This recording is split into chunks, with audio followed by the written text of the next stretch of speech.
What more is there to say, guys, except for the fact that the Bulls are crashing and burning at the worst time possible as they head into the playoffs. Like, if we're going to be real with ourselves, this team, with the way they're playing right now, and now knowing that Lonzo won't be returning this season, the Bulls will be lucky to even win one game in the playoffs. And even that is kind of stretching it, knowing you're going to be going up against one of the Sixers, the Bucks, or the Celtics. And look, I get it.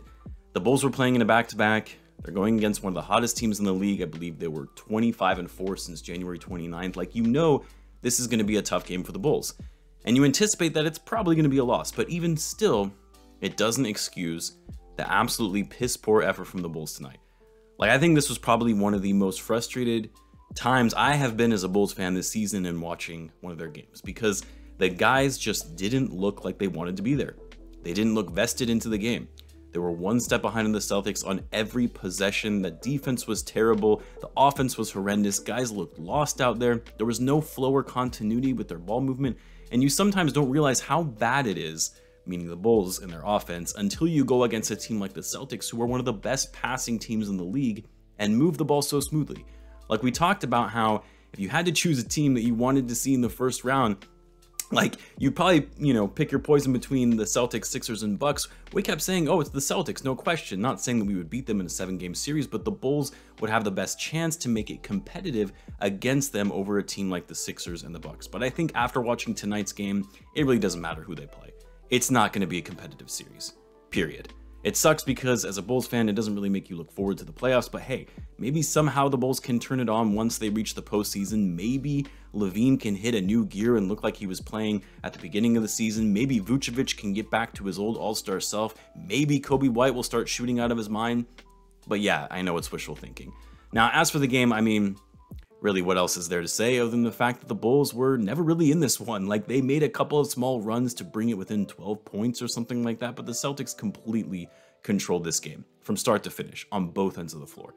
I've said it ever since last season. I am okay with losing to an extent, but I am okay with losing as long as effort is being made on the court. And really, you saw none of that tonight. Like, really none of it.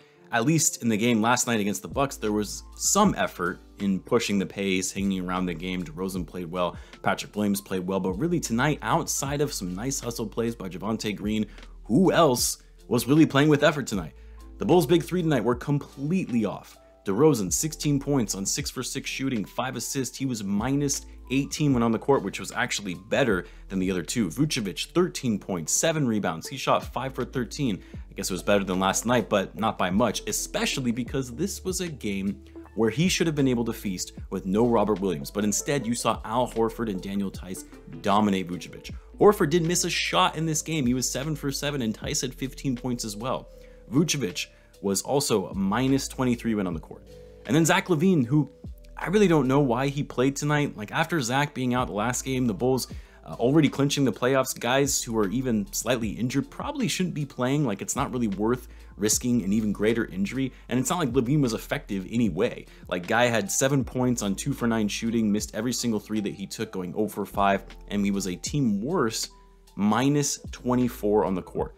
That is a big problem when your big three shows out in that way. Now, 2 games before the playoffs, these guys need to be getting to playoff form, and instead, you're seeing a regression. I mean, outside of some better shooting from Coby White, he was 3 for 6, hit a couple threes, and a decent game from Tristan Thompson, who had to play more minutes because Vucevic was getting worked. I don't know if there is anything else to really say positive about this game. Like, really. I mean, the game went into garbage time with still 6 minutes left in the fourth quarter. That says all you need to know. The Bulls shot really poorly, yet again, 45% from the field, 28% from 3, 18 assists tonight compared to the Celtics' 27, and 17 turnovers for the Bulls, which that's a concern because the one area that the Bulls were at least doing well in, even during the slump, was taking care of the basketball. But too many turnovers tonight that led to easy buckets for the Celtics. And guys, I hate to say it, but a lot of this is on Billy Donovan.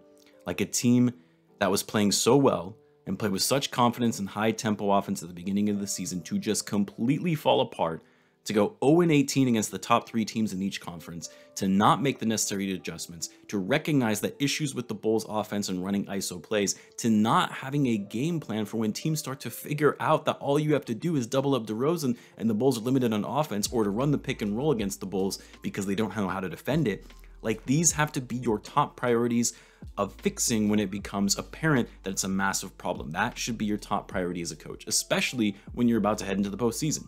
And I know a lot of people will say, well, not having Lonzo Ball really killed us. And I do agree that Lonzo was much more impactful than people probably realize. I talked about that in a video I posted earlier today, but Lonzo alone wasn't fixing all these issues that the Bulls are going through.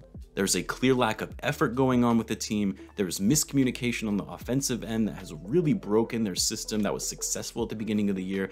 And I don't think Lonzo alone just takes all that away. Some of it, sure, but not all of it. And really, I just don't see Billy Donovan being the right coach for this team. If the Bulls want to be serious about winning a title. I know it's a harsh reality, but I firmly believe that. Anyway, guys, I'm ending it there.